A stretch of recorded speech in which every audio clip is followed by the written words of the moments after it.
नमस्कार स्टूडेंट, स्वागत है सभी का ट्यूटोरियल एआईसीएस आईपी चैनल में। All my dear young friends of class 10, इस शानदार वीडियो में हम डिस्कस करने वाले हैं प्री बोर्ड का दूसरा पेपर। पहला पेपर मैंने ऑलरेडी अपलोड कर दिया था।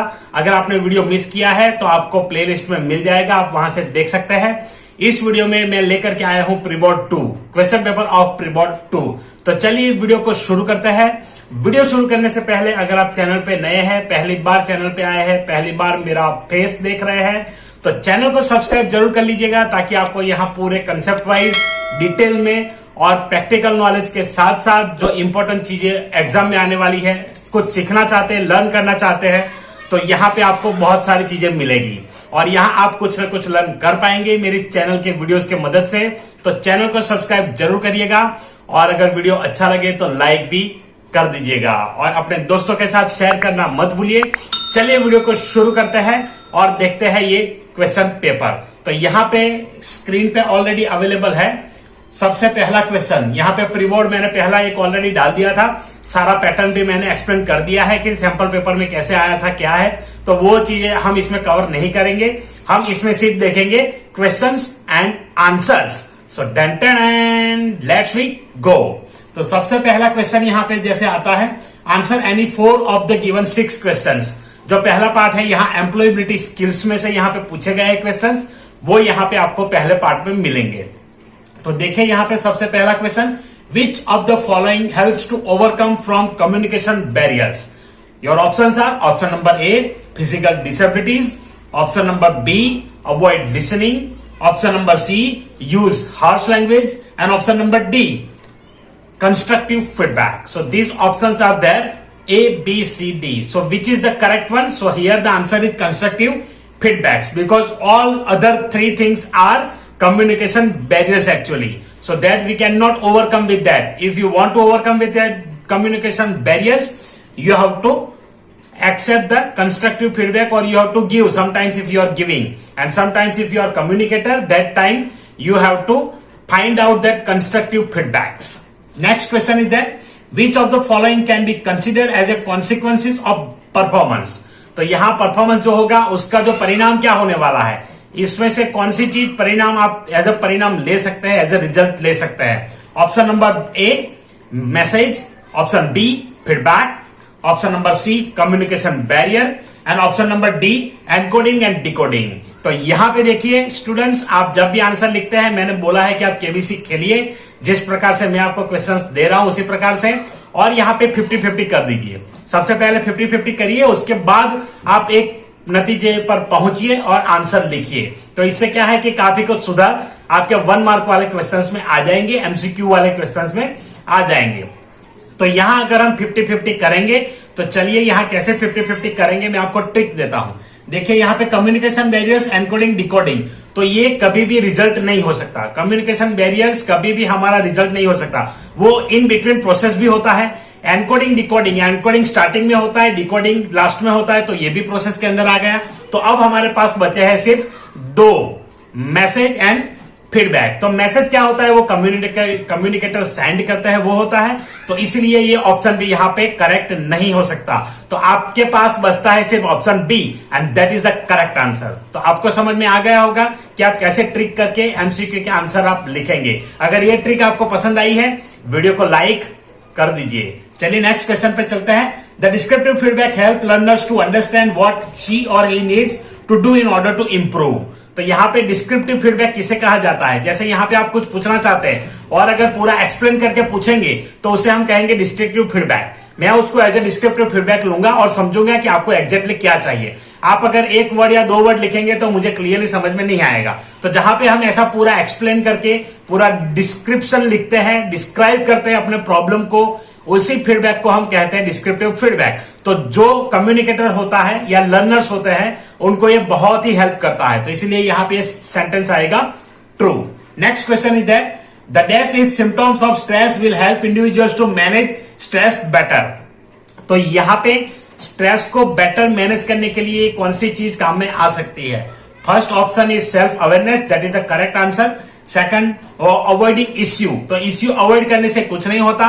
इश्यू आपके साथ आता है, कोई भी इश्यू आता है तो तो आपको उसे हैंडल करना चाहिए।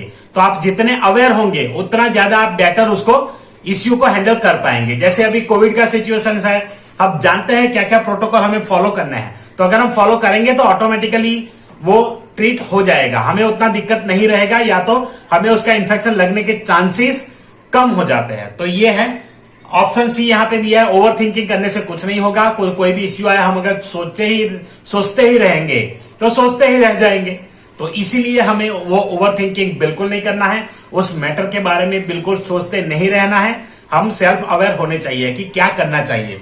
एंड स्टेटस शो ऑफ, कभी कभी इश्यू देखने के बाद हम बहुत सारे लोगों के पास जाते हैं, वो भी हमें नहीं करना चाहिए। हमें सेल्फ रिलायंस रहना चाहिए, और जितना हम सेल्फ रिलायंट रहेंगे उतना हमें फायदा रहेगा। तो self awareness is the correct answer. Next question, what happens if you leave a device plugged in even after it charge 100%? तो आपने कोई डिवाइस चार्जिंग में लगाया, उसके बाद अगर लगा करके रखेंगे तो क्या होगा? तो यहां फर्स्ट ऑप्शन है कैन ब्रेक, टूट सकता है, स्टॉप फंक्शनिंग, काम करना बंद कर सकता है, कैन ओवरहीट, और डेटा मेक करप्ट। तो यहां पे देखिए पहला कैन ब्रेक, तो ऑटोमेटिकली कभी आप लगा करके रखेंगे तो ऐसे ब्रेक नहीं होगा, वो ब्लास्ट होता है। जब वो बैटरी वाले डिवाइसेस होते हैं वही ब्लास्ट होते हैं, बाकी अगर उसमें कोई दिक्कत आती है तो ब्लास्ट तो बहुत कम होते हैं। तो इसलिए ये आंसर उसका अभी यहाँ पे मैच नहीं होता है। सेकंड इज स्टॉप फंक्शनिंग, तो फंक्शनिंग करना बंद नहीं करता, कभी कभी हैंग हो जाता है, तो हैंग होने की दिक्कत आ सकती है गर्म होने से। बट मेजर क्या होता है? Can overheat. तो that is the correct answer here. एक स्टूडेंट ने मुझे पूछा था कि इसमें चारों आंसर लिख सकते हैं, मैंने बोला नहीं लिख सकते, इसमें आपको एक ही आंसर चूज करना है, चूज कर लीजिए। चारों आंसर यहाँ पे करेक्ट नहीं है। यहाँ पे लिखा है कि leave a device in device plugged in, तो यहाँ पे मतलब ये है कि हर बार ये सारी चीजें नहीं होती, बट हीट तो जनरली होता ही है हर बार। आप करके देख सकते हैं अपने मोबाइल पे। चलिए आगे क्वेश्चन पे बढ़ते हैं। When a customer is not satisfied with a product and starts shouting on an entrepreneur, but he is listening it without any anger or reaction, this quality is dash। तो जैसे customer care वाले आप चाहे कितना भी कुछ भी बोल लो पर आराम से सुनेंगे, तो उस चीज को क्या कहा जाएगा? तो करेक्ट आंसर इज पेशेंस। यहाँ पे थोड़ा मैं जल्दी कर रहा हूं, अदरवाइज वीडियो काफी लंबा बन जाएगा। चलिए नेक्स्ट क्वेश्चन देते हैं, सेकंड पार्ट। यहाँ पे जो क्वेश्चन है वो मिक्स आएंगे, कुछ क्वेश्चन। चलिए देखते हैं। A lock appear in front of website address ensures data security. तो आप जैसे कोई वेबसाइट एक्सेस करते हैं, वहां पे लॉक आता है, तो आपका डेटा सिक्योर है। मतलब सिक्योर इस वे में कि वो एक ही पार्टी के पास जाता है, वो उस पार्टी के ऊपर डिपेंड है कि आपका डेटा सेल करता है या नहीं, ताकि अगर वेबसाइट ऐसी होगी तो सेल कर भी सकते हैं वो। तो इसीलिए हम अगर ऐसे माने तो उसको सिक्योर मान सकते हैं, बट 100% वो भी सिक्योर नहीं है, बिकॉज वो जो कंपनी का ओनर है वो अगर चाहे तो आपके डेटा के साथ कुछ भी कर सकता है। Next, which of the following is a program that is created on your local computer when you visit websites and stores data based on your activity?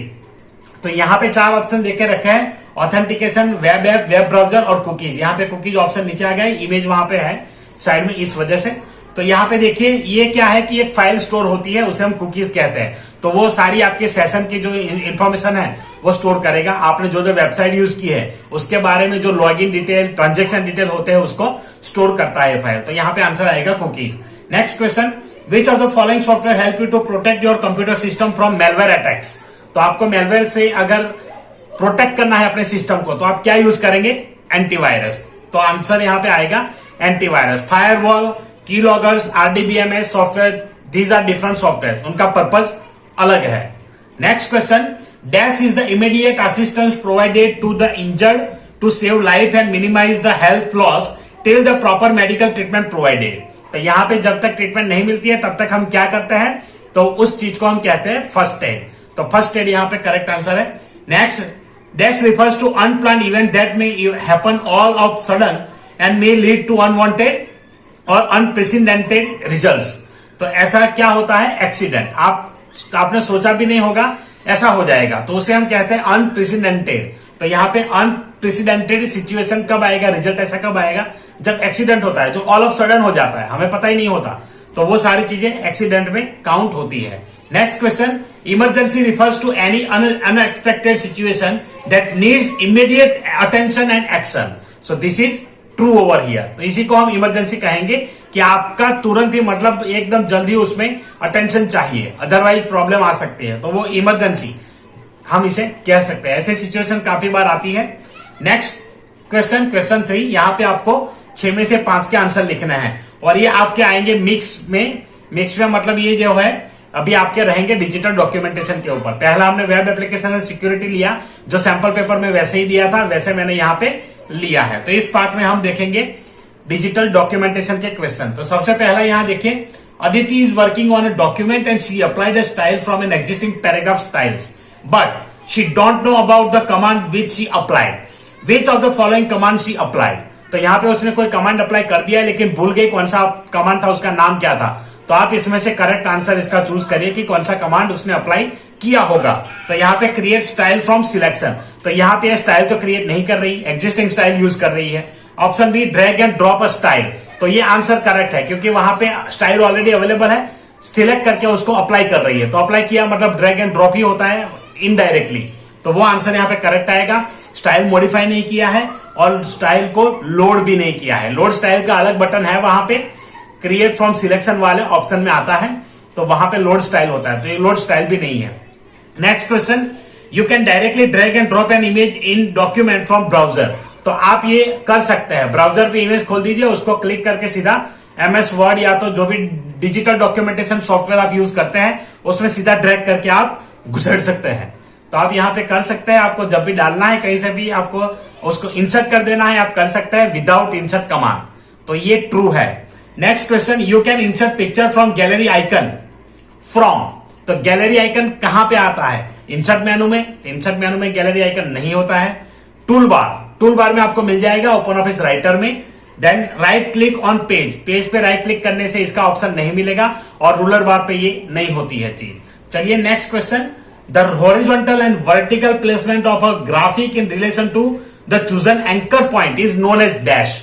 तो यहाँ पे जब भी आपको हॉरिजॉन्टल एंड वर्टिकल कोई भी चीज आपको कही जाती है तो वो क्या होगा, अलाइनमेंट होगा, तो आप उसको अलाइनमेंट कह सकते हैं। यहाँ पे अरेंजमेंट इसलिए नहीं है कि अरेंज हम कहाँ करेंगे, या तो टॉप में, बॉटम में, मिडल में कर सकते हैं, लेकिन वो अरेंजमेंट डिफरेंट चीज होता है।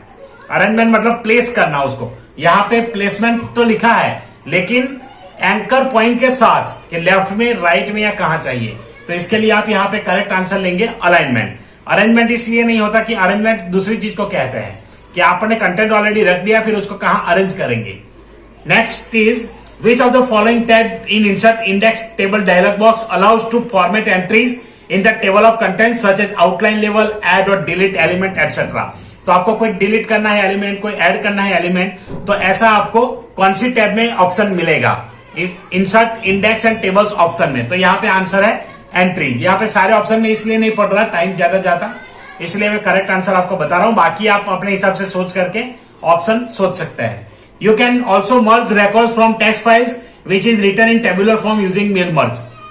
आप टेक्स्ट फाइल को भी मेल मर्ज में यूज कर सकते हैं अगर टेबुलर फॉर्म में है तो ये सेंटेंस करेक्ट है, आप कर सकते हैं। आप अगर नोटपैड में ऐसा डेटा टाइप करेंगे और एक्सेल में खोलेंगे तो भी खुल जाएगा, और वहां पे जैसे खुल जाएगा उसके बाद आप उसको डेटा इंपोर्ट भी कर सकते हैं एक्सेल में, तो ये चीज यहां पर भी एप्लीकेबल होती है। नेक्स्ट क्वेश्चन इज दैट, यहां पर भी 6 में से 5 क्वेश्चंस लिखना है। Option 1, the dash contains name ranges to consolidate with other sheets. तो यहां पे ऐसी कौन सी चीज होती है जो डेटा कंटेंट करता है, रेंजेस होती है जिसमें, तो यहां पे ऑप्शन आएगा सोर्स डेटा रेंज। वहां पे सोर्स डेटा रेंज होता है, वहां से आप रेंज सिलेक्ट कर सकते हैं। Next question is, a dash is a tool test your what if questions in a spreadsheet software. तो जब भी व्हाट इफ क्वेश्चन आ गया तो कौन सा टूल हो सकता है, what if scenario. So scenario is the correct answer for this, fill in the blanks. Next question, to create a reference from other spreadsheet you must start by typing equal to. तो आपको अगर reference create करना है तो आप यहाँ पे equal to type करेंगे, that is correct. Equal to करेंगे, उसके बाद उस शीट का रेफरेंस कीबोर्ड से या माउस से आप सिलेक्ट कर सकते हैं। Next, which of the following link stop working if the target is moved. आप जैसे जो टारगेट किया है उस शीट को या उस डेटा को वहां से हटा लेते हैं तो कौन सी लिंक में वो वर्क नहीं करता, एब्सोल्यूट लिंक। एब्सोल्यूट लिंक में वर्क करेगा, एब्सोल्यूट लिंक में जनरली आप चेंज कर देते हैं तो वो जनरली ये वहां पे नहीं रहता है। रिलेटिव लिंक, यहां पे थोड़ा सा 1 मिनट, थोड़ा सा मैंने शायद आंसर बोल्ड करने में एक गलती कर दी है, ओके, एब्सोल्यूट का मतलब होता है वो फिक्स रहता है वहां पे, तो वहां पे करने से कुछ नहीं होगा। तो यहाँ पे target is moved, stop working. Okay, तो यहाँ पे जो है आप एब्सोल्यूट जब डालेंगे तो एब्सोल्यूट का मतलब हो गया कि फिक्स रेफरेंस। जैसे आपने $B $1 ले लिया तो कहीं पर भी ले जाइए वो वर्क करेगा। तो रिलेटिव लिंक यहाँ पे करेक्ट आंसर है। तो relative link is the correct answer. Relative में क्या होता है कि जैसे सीट चेंज होती है वैल्यू चेंज हो जाती है, तो अगर आप कहीं ले जाएंगे तो वो फिक्स वैल्यू नहीं रहेगी, तो इसलिए रिलेटिव लिंक यहाँ पे करेक्ट आंसर आएगा। करेक्ट, मैं कुछ और सोच रहा था यहाँ पे, सो सही किया है ये। Question number 5, you can enable disable sharing option by dash मेनू। तो आपको डैश मेनू और टैब शेयरिंग ऑप्शन अगर एनेबल डिसेबल करना है तो ओपन ऑफिस स्प्रेडशीट में यहां पे कैल्सी में आपको मिलेगा टूल्स। कुछ लोग कैल्सी को कैल्क भी बोलते हैं, पर मैं उसको कैल्सी ही बोलता हूं क्योंकि हम कैलकुलेटर को कैल्सी कहते हैं, तो इस हिसाब से मैं इसको कैल्सी कहता हूं। तो ओपन ऑफिस कैल्सी में आपको मिलेगा टूल्स मेनू और टैब में मिलेगा आपको रिव्यू एक्सेल में। तो एक्सेल में रिव्यू टैब होता है और ओपन ऑफिस कैल्सी या लाइबर कैल्सी आप जो भी यूज करते हैं, लोटस सॉफ्टवेयर भी यूज करते हैं, लोटस भी एक एक्सेल टाइप का आता है स्प्रेडशीट सॉफ्टवेयर, तो उन सभी में अगर मेनू है तो टूल्स मेनू आएगा। Next question, you can not monitor और highlight the changes done by the users in the shared spreadsheet. तो आप इसको ऑब्जर्व कर सकते हैं, so that's why it is false. Next question, और ये 1 मार्क का लास्ट क्वेश्चन है। यहाँ पे 6 में से 5 के आंसर आपको लिखना है। पहला, fill in the blanks, the dash are dedicated computers that hold the actual database and run required DBMS software. तो यहाँ पे ऐसा कौन सा आएगा, क्या है ये जो पूरे डेटाबेस को कंट्रोल कर सकता है and run the required software. तो यहाँ पे करेक्ट आंसर है database server. Second question, many remote users can access database simultaneously and work together on same database is called dash. तो यहाँ पे ऑप्शंस देखिए आप क्या क्या दिए हैं, उसके बाद सोचिए कि क्या आंसर आ सकता है, ताकि कभी कभी मल्टीपल आंसर भी हो सकता है। तो अगर वो फीचर यहाँ पे नहीं दिया है तो आपको कोई और पॉइंट सोचना पड़ेगा, ताकि ये स्टूडेंट की क्वेरी आई थी इसलिए मैं आपको बता रहा हूं। मेरे एक स्टूडेंट ने मुझे पूछा था कि वो ऑप्शन तो इसमें दिया ही नहीं है सर, तो मैंने बोला कि आपको जो ऑप्शन प्रोवाइड किए हैं उसमें से आप करेक्ट आंसर लिख लीजिए, आपको जो करेक्ट लगता है। तो देखिए, data privacy, data redundancy, data sharing, data security. तो डेटा शेयरिंग यहाँ पे करेक्ट आंसर है। मल्टीपल यूजर डेटा शेयरिंग पे ही वर्क कर सकते हैं। Next question, dash are basic building blocks of database. तो डेटाबेस का बेसिक बिल्डिंग ब्लॉक्स क्या है, टेबल है। सबसे पहले आपको टेबल्स क्रिएट करने पड़ेंगे, तो वो एक बेसिक बिल्डिंग ब्लॉक्स है। Next is, which of the following data type allows to store text values up to the specified length without padding. तो विदाउट पैडिंग मतलब क्या होता है पैडिंग का, कि जैसे आप डेटा में वैल्यू एंटर करेंगे तो आपने अगर 20 डाला तो 20 तक वो फैल जाएगा, दैट इज कॉल्ड पैडिंग। और अगर नहीं फैल रहा है तो उसे हम पैडिंग नहीं कहेंगे। तो ऐसा किसमें होता है, वेरकेर में। तो वेरकेर यूज करेंगे तो वहां पे store text value up to the specified length without padding, तो वहां तक स्टोर करेगा वैल्यू और वहां पे पैड नहीं होगा, मतलब जितना आप डालेंगे उतना ही वैल्यू यहां पे एक्सेप्ट करेगा। The next question is, the dash field property generates a numeric value for the field when set to yes. तो यहाँ पे auto value is the correct answer. ऐसी एक फील्ड प्रॉपर्टीज है जो ऑटो वैल्यू यहाँ पे ले लेता है, तो ऑटो वैल्यू से वो आंसर यहाँ पे ले लेगा। Next is, insert, update and delete are which of the following categories of commands. तो इंसर्ट, अपडेट, डिलीट में बार बार लाइव में मुझे एक क्वेश्चन 2-3 बार पूछा गया है। तो DDL, DML ये 2 कमांड में से एक आएगा। तो यहाँ पे देखिए, इंसर्ट, अपडेट, डिलीट आप डेटा पे मैनिपुलेट कर रहे हैं, तो इसीलिए यहाँ पे DML is the correct answer. चलिए अब देखते हैं एम्प्लॉयबिलिटी स्किल्स के सब्जेक्टिव टाइप क्वेश्चन। तो यहाँ सबसे पहला क्वेश्चन पूछा है, how a skilled communicator overcome by the communication barrier. तो कैसे हो सकते हैं, यहाँ 3 पॉइंट आपको लिखने हैं। एक्टिव लिसनिंग, पहले आपको सुनना पड़ेगा कि क्या कहा गया है। चलिए देखिए मैंने क्या आंसर में लिखा है, active listening can acquired and develop with practice. Actively listening means paying full attention while listening the instructions और मैसेज ऑफ द स्पीकर। तो जब आप स्पीकर का मैसेज पूरा सुनेंगे अटेंशन के साथ, तो आपको पता चलेगा कि वो कहना क्या चाहते हैं। कभी कभी होता है ना, कहना क्या चाहते हो भैया, समझ में नहीं आता। तो यहाँ पे जब आप सुनेंगे, उसको अटेंशन दे करके सुनेंगे, जैसे वीडियो आप देख रहे हैं, पूरा वीडियो देखेंगे, अटेंशन दे करके देखेंगे, तो आपको इतने क्वेश्चन तो एटलीस्ट आपको आने ही चाहिए और आप उसको समझ पाएंगे। वीडियो सिर्फ स्किप कर दिया, फिर फाइल डाउनलोड करने चले गए, तो फिर वो वही रहेगा। तो ऐसे अगर आपको समझना है सारी चीजें, मैंने क्या क्या पॉइंट यहाँ पे एक्सप्लेन किए हैं, तो कभी कभी आपको लिखते टाइम भी ये पॉइंट्स याद आ सकते हैं। तो इसलिए active listening is most important thing और most important factor for communication barrier, to overcome from communication barrier. Next is use simple language. आप अगर ऐसी लैंग्वेज यूज करेंगे जो आपके ऑडियंस को समझ में ही नहीं आता है, कम्युनिकेटर एज ए कम्युनिकेटर, तो फिर उसका कोई मतलब नहीं है। तो यहां पे सिंपल लैंग्वेज आपको यूज करनी चाहिए। The next is give constructive feedback, और जैसे कंप्लीट होता है तो आपको कंस्ट्रक्टिव फीडबैक यहां पे देना चाहिए। Next, explain the types of feedback. तो यहाँ पे 3 टाइप के फीडबैक होते हैं, descriptive, then specific, general. Descriptive किसे कहेंगे? जहां पे आप पूरा मतलब लिख के पूरा एक्सप्लेन करते हैं, अच्छे से एक्सप्लेन करते हैं, अच्छे अच्छे वर्ड यूज करके, अच्छी लैंग्वेज यूज करके, तो उसे हम कहेंगे डिस्क्रिप्टिव फीडबैक। जैसे यहाँ पे अगर आप कमेंट करते हैं तो कमेंट में आप सिर्फ लिखेंगे excellent sir, very good sir, तो ये सारी कौन सी आ जाएगी? General feedback. ये सारे जनरल फीडबैक है जो हर कोई देता है। पर आप अगर पूरा सेंटेंस बना करके लिखेंगे उसको, तो उसको कहेंगे descriptive feedback. Specific feedback, to the point, आपको जितना कहना है उतना ही आपने कह दिया। एक सेंटेंस चाहिए, एक सेंटेंस कह दिया, वहां पे आप पूरा एक्सप्लेन नहीं करेंगे। तो जहां पे एक्सप्लेनेशन करते हैं वो डिस्क्रिप्टिव फीडबैक हो गया। चलिए नेक्स्ट क्वेश्चन की ओर। Question 8, what are the features of completeness? Completeness का फीचर क्या है? ये आपके 7C ऑफ कम्युनिकेशन में आता है। तो यहां देखिए, complete communication develops enhances reputation of organization. तो अगर प्रॉपर है, कंप्लीट कम्युनिकेशन है, तो सब समझेंगे कि ऑर्गेनाइजेशन अच्छा है। सारी चीजें यहां पे एलाबोरेट करके एक्सप्लेन की गई है। Next, a complete communication always gives additional information wherever required, it leaves no question in mind of receiver. तो आप जब पूरा एक्सप्लेन करेंगे तो रिसीवर को, वहां पे जो भी रिसीव कर रहे हैं, उनको सारी चीजें समझ में आ जाएगी, वो कंफ्यूज नहीं रहेंगे। और जब कंफ्यूज नहीं रहेंगे तो ज्यादा बातें भी नहीं बनेगी। बातें ज्यादा बनती है जब कंफ्यूज रहते हैं लोग, तो ये भी एक दिक्कत यहाँ पे हो सकती है। तो कंप्लीट कम्युनिकेशन, कंप्लीटनेस में ये पॉइंट अवॉइड हो जाता है, automatically they will understand. Complete communication helps in better decision making by the audience, readers, receivers of message as they get all desired and crucial information. तो यह भी important है कि आप उनको पूरा डिटेल मिल गया तो फिर आपके पीछे कोई आएगा ही नहीं कुछ पूछने के लिए। तो ये यहाँ पे होता है। इट परसुएड्स द ऑडियंस, और ये भी एक इंपॉर्टेंट पॉइंट यहाँ पे है। तो ये सारे फीचर्स कंप्लीटनेस के हैं। तो कंप्लीटनेस होने से उनको पूरा डिटेल में इंफॉर्मेशन मिल जाता है। Next question, what do you mean by self reliance? Self reliance किसे कहते हैं? It means the ability to learn the art of living independently. तो आप अपने आप पे, अपने दम पे जीना, हम बोलते हैं ना हिंदी में, अपने दम पे जीना। तो वो जो जीते हैं उसे कहते हैं सेल्फ रिलायंस। मतलब आपको और लोगों की जरूरत है लेकिन पूरा आप डिपेंडेंट नहीं है।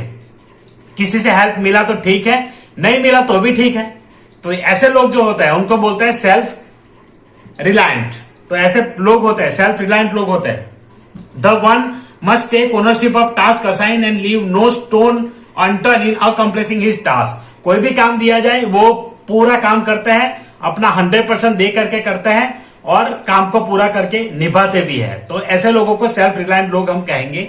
Self reliant people need not to be supervise for the task completion. और एक बार उनको काम दे दिया तो काम दे दिया, उसके बाद वो ऑटोमेटिकली काम करके आपको दे देंगे, उनको सुपरवाइज करने की जरूरत नहीं रहती। लेकिन हालांकि ऑफिस में कहीं अगर आप जॉब कर रहे हैं तो जॉब में कभी कभी बॉस ऐसे होते हैं, कुछ लोग ऐसे होते हैं जिनको भरोसा नहीं होता। वो एजुकेटेड तो होते हैं लेकिन फिर भी उनके मन में डाउट रहते, दिमाग में डाउट रहते हैं, या तो लोगों की बातें सुनकर उनमें ऐसा कुछ आता है या उनके परसेप्शन ऐसे रहते हैं, तो जिस हिसाब से वो लोग पूरा सुपरवाइज करते हैं। और कभी कभी बॉस ऐसे भी होते हैं जो मतलब स्टाफ कंट्रोलिंग का ही काम करते हैं, तो ये भी रहता है। तो ये तो एक अलग चीज हो गई। लेकिन अगर सेल्फ रिलायंट पीपल है तो उनको ये करने की जरूरत नहीं है। वो आपके एम्प्लॉइज में अगर आप बॉस है तो एज अ बॉस आपको अंडरस्टैंड करना पड़ेगा कि कौन सा पर्सन सेल्फ रिलायंट है और कौन सा नहीं है।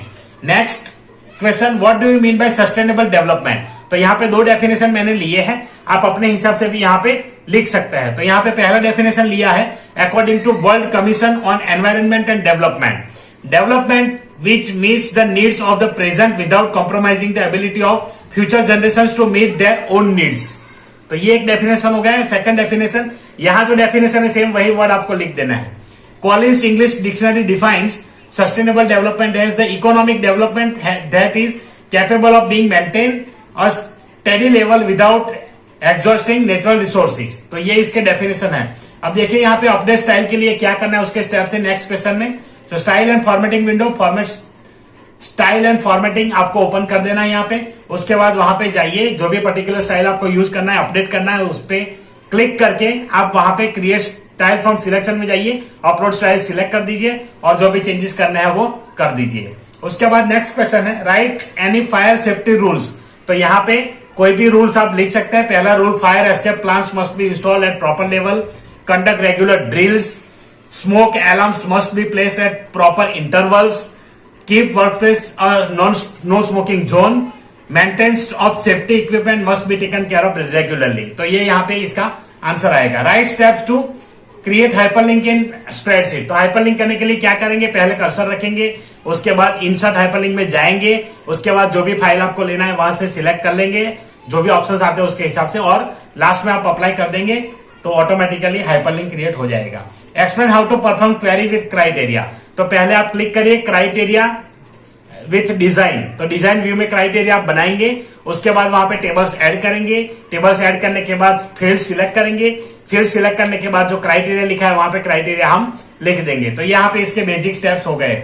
How to review changes done by the users on self spreadsheet. तो स्प्रेडशीट में अगर रिव्यू चेंजेस करने हैं, आप एडिट पे क्लिक करिए, उसमें चेंजेस आएगा, चेंजेस में रिकॉर्ड पे क्लिक करिए, फिर ऑटोमेटिकली वो चालू हो जाएगा। जो भी चेंज होगा अब ऑटोमेटिकली हाईलाइट हो जाएगा। तो आशा रखता हूं कि आपको एक क्वेश्चन पेपर पसंद आया होगा। क्वेश्चन पेपर पसंद आया है तो लाइक करिए, अपने दोस्तों के साथ शेयर करिए, और चैनल पे नए हैं तो सब्सक्राइब करिए। चलिए इस वीडियो में इतना ही, मिलते हैं अगले किसी इंटरेस्टिंग वीडियो में, शानदार वीडियो में। तब तक के लिए चैनल को देखते रहिए और अपना ख्याल रखें, अपनी पढ़ाई का ख्याल रखें। वीडियो देखने के लिए धन्यवाद।